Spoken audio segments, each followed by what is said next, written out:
There is a crisis happening right now all throughout the United States, but in particular when it comes to our people in the state of Illinois and Chicago, there is major issues with them. In fact, the problem is so great that they have now decided that they're not going to be voting Democrat in 2024.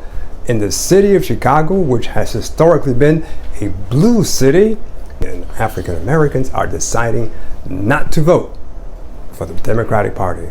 And the reason why? Listen and find out and hear what they have to say, what the problem actually is.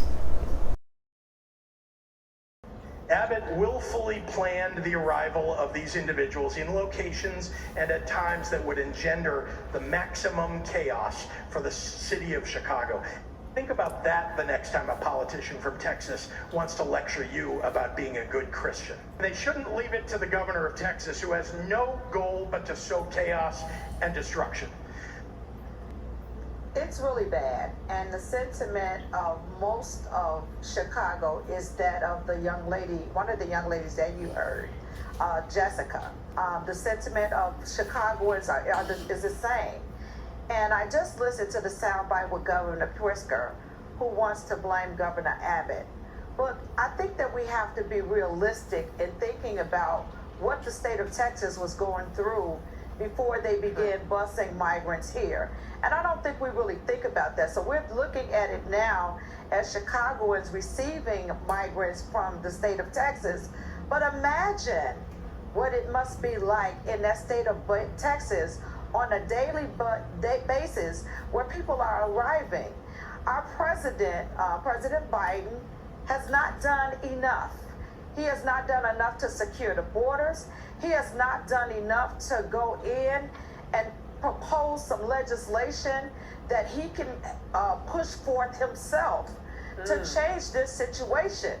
And I'm telling you, we're so angry here in Chicago, which has been a Democratic stronghold for most of its eternity.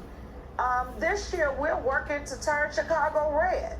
We are so angry with Pritzker and with President Biden and with our mayor. That's just how angry we are. We are so angry that we are willing and going to turn our backs on the Democratic Party.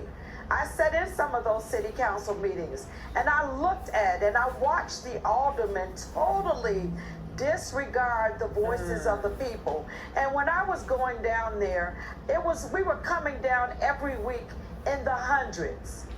And what we said did not matter. And when we were talking about changing Chicago's status as a sanctuary city, and keep in mind, we still have a right to do that.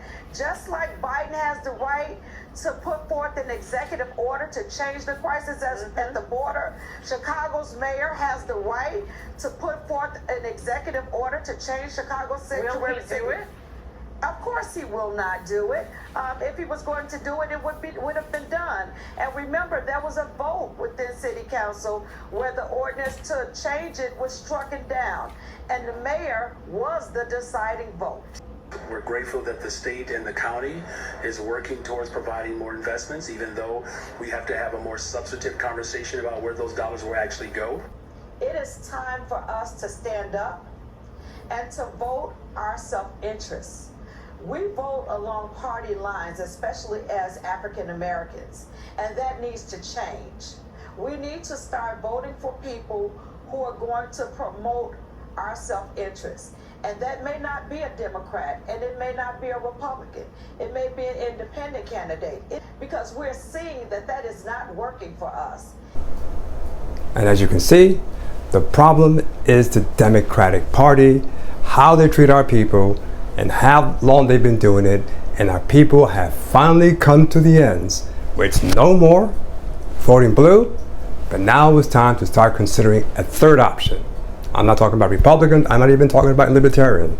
I'm talking about the new black political party for our people called Mahali, designed specifically to solve these problems.